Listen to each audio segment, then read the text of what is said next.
Good evening and welcome to this evening's screening, 34 years after this film was made. My name is Piers Handling, Director and CEO of TIFF, and this is in our TIFF for Free program in celebration of the 35th anniversary of the Toronto International Film Festival. In those days, of course, called the Festival of Festivals.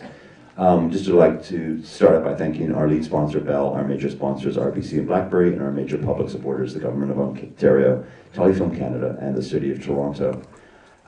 This film was made, the Festival of Festivals was started in 1976 by three people, Bill Marshall, Hank Vanderkook, and Dusty Cole. They were film producers. They had the great idea of trying to bring a festival to Toronto because they had been to Cannes. And they thought this was a terrific idea, and as film producers, maybe why not try something here in Canada? A year later, they appeared with a film called Outrageous. So they were starting the film festival, and at the same time they were producing films. Which is a remarkable achievement, the two things. Outrageous cost about $165,000, extremely low budget. I saw it in Ottawa, and it was at a point in time, the early 70s, when there really was a very interesting Indigenous Canadian film movement happening. And these guys kind of captured something that was, I think, very genuine and local and wonderful, actually. We're delighted to have two of the three founders. All three of them were involved in the production of the film with us, and sadly, Dusty Cole passed away a few years ago. But I'd like to now hand over the microphone to Susan G. Cole from Now Magazine, who will introduce our two founders. Susan.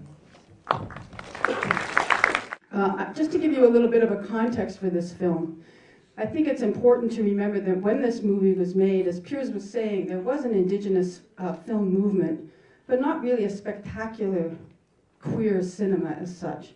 And in fact, there may have been one or two demonstrations by gay politicos, but in fact there was no gay pride, no gay institutions, nothing like we experience today, which is why the fact that this film was made is really, really amazing. And now we think about, do we want to remain a subculture? Do we want to join the mainstream? Do we want to get married? In 1977, we didn't have the luxury to be asking ourselves this question. There were no institutions, there was community, and personal relationships were really, really important, which is why the incredible relationship between Liza, the refugee from a mental institution, and the budding drag star, Robin, is so important. That those relationships really mattered in those days. Of course, the film features just a spectacular performance by the great Craig Russell.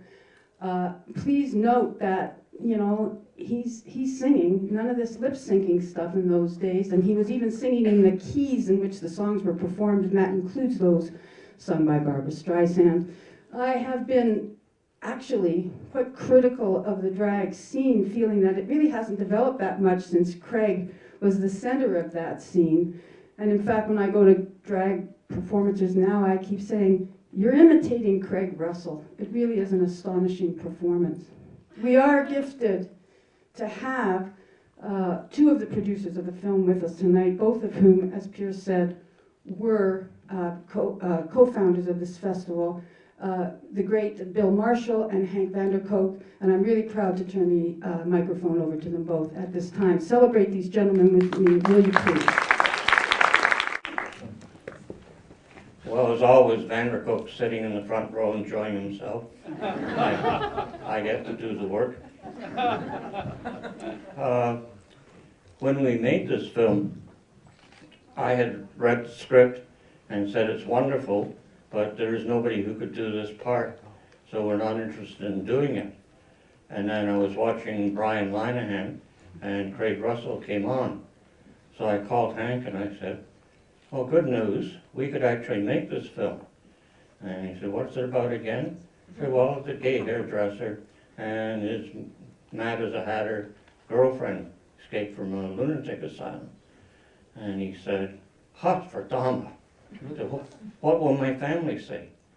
And Holland was very strict about this, but he managed to get over that, and we made the film. And Barbara's right, or Piers was right. We did make it for $165,000. But we raised $190 million and spent $25,000 introducing it at Cannes. We introduced it as if it was Gone with the Wind. And the American and British critics all said lovely things about it. So then we opened it. It went to Berlin and won the most popular film award. And we took it to New York, and it opened to critical acclaim and went to Boston and all the other places. And we thought we could sneak it back into Canada. Well, we weren't sure what kind of reception we were going to get. And Piers is right. We took it to the Ottawa Film Festival, where Wayne Clarkson was running it, and it got a huge ovation. So I don't know whether that meant that every gay in Ottawa was there, or all the civil service in Ottawa was secretly queer. The only other, when you see the picture, you'll see a different Toronto, as Barbara said. There's no gay pride. Never mind gay pride. There wasn't a boys' town. It was very off Yonge Street kind of goings on here and there, and the whole city. I mean, you'll see the Eaton Centre being built. There was no CN Tower, and it was quite a different town. When you see the film, by the way, Richard Benner directed it, and everybody always says wonderful things about sensitive directors and things.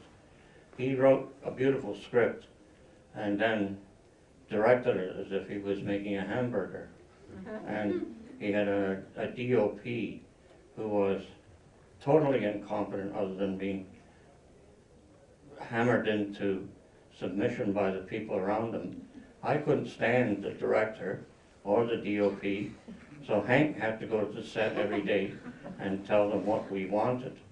And for that, he deserves a big prize.